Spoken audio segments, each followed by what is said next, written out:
So hello everyone, তোমরা সকলে কেমন আছো? আমি তো অনেক ভালো আছি, আশা করি তোমরাও অনেকই ভালো আছো। চলে আসলাম আবার ছোট্ট একটা মিনি ব্লগ। তো আজকে যাব আমার বরের সাথে ক্যাফেতে, এই কারণে একটু হালকা করে মেকআপ করছিলাম। তো প্রথমে আমি একটু ফাউন্ডেশন মেখে নিয়েছিলাম।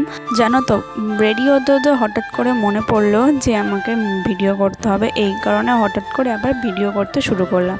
তো ফাউন্ডেশন তো মেখে নিয়েছিলাম, তো এখন আমি ব্লাশার দেবো গালে। তো আমার কাছে হালকা বেবি পিঙ্ক ছিল, তো আমার মনে হলো যে এই কালারটা বেস্ট আমার গালে, কারণ হালকা মেকআপের যাতে এটাই ঠিক আছে।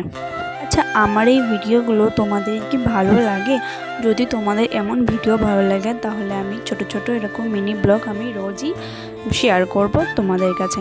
তো এদিকে বকবক করতে করতে আমার ব্লাশার লাগানো কমপ্লিট। তো আমি প্রথমে কিন্তু ফাউন্ডেশন মাখিনি, প্রথমে ওই টোনারটা মেখে নিয়েছিলাম, তারপর সেটাফিলের আমি ময়শ্চারাইজার ক্রিম মেখে নিয়েছিলাম, সেটাই তোমাদের কাছে শেয়ার করলাম। এখন আমি আইলাইনার পরবো। তো এটা আমি ছোট মিনি ব্লগ দিচ্ছি নাকি গেট রেডি উইথ মি করছি আমি নিজেও জানি না। ঠিক আছে, যেটা হচ্ছে তোমরা সেটা দেখে যাও আমি কি করছি শেষ পর্যন্ত। দাঁড়াও এখনও বাকি আছে, এখন লিপস্টিক পরাটা এখনও বাকি আছে। তো লিপস্টিকটা আমি হালকার মধ্যেই রেখেছি, হালকা লাইটের মধ্যে। তো লিপস্টিকটা পরার পরে কেমন লাগছে আমাকে জানিও। তারপরে এখানে লিপ জেল পরে নিয়েছিলাম, লিপ জেলটা পরতে আমার খুব ভালো লাগে।